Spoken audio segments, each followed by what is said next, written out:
ಬರೆಸ್ತಾರೆ.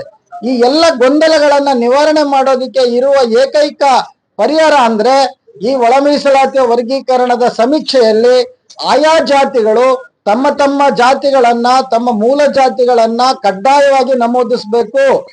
ಅದರಲ್ಲೂ ಕೂಡ ವಿದ್ಯಾವಂತರು, ಬುದ್ಧಿವಂತರು ಇದ್ದರೆ ಇವರು ಇದರಲ್ಲಿ ನೇರವಾಗಿ ಪಾಲ್ಗೊಳ್ಳಬೇಕು. ಸುಳ್ಳು ಜಾತಿಗಳನ್ನು ಹೇಳ್ಕೊಂಡು ಅದರಿಂದ ಮರೆಮಾಚೋದ್ರಿಂದ ಏನೂ ಪ್ರಯೋಜನ ಆಗಿರೋದಿಲ್ಲ. ಹಳ್ಳಿಗಾಡುಗಳಲ್ಲಿರುವಂತವ್ರು ಸಾಮಾನ್ಯವಾಗಿ ಗೊತ್ತಾಗ್ಬಿಡುತ್ತೆ, ಕೇರಿಗಳು ಅಲ್ಲೆಲ್ಲ ಇರ್ತವೆ, ಅಲ್ಲೆಲ್ಲ ಸಮೀಕ್ಷೆ ಸುಲಭ ಆಗುತ್ತೆ. ಆದ್ರೆ ನಗರ ಪ್ರದೇಶಗಳಲ್ಲಿ ಇದು ಸ್ವಲ್ಪ ಗೊಂದಲ ಆಗುತ್ತೆ. ಕೆಲವರು ಬಾಡಿಗೆ ಮನೆಯಲ್ಲಿರೋರು ತಮ್ಮ ಜಾತಿಗಳನ್ನು ಹೇಳ್ಕೊಳ್ಳೋದಿಲ್ಲ, ಇದು ಸಮಸ್ಯೆ ಇದೆ. ಅದಕ್ಕೆ ಅವ್ರಿಗಾಗಿ ಏನ್ ಮಾಡಿದ್ದಾರೆ, ಆನ್ಲೈನ್ ಮಾಡಿದ್ದಾರೆ. ಆನ್ಲೈನ್ ಅಲ್ಲೂ ಕೂಡ ಅವ್ರಿಗೆ ಹೇಳ್ಕೋಬಹುದು. ಅದರಿಂದ ಸ್ಪಷ್ಟವಾಗಿ ತಮ್ಮ ಜಾತಿಯನ್ನ, ವಲಯ ಅಂದ್ರೆ ವಲಯ ಅಂತ ಬರೆಸ್ಬೇಕು, ಮಾದಿಗ ಅಂದ್ರೆ ಮಾದಿಗ ಅಂತ ಬರೆಸ್ಬೇಕು.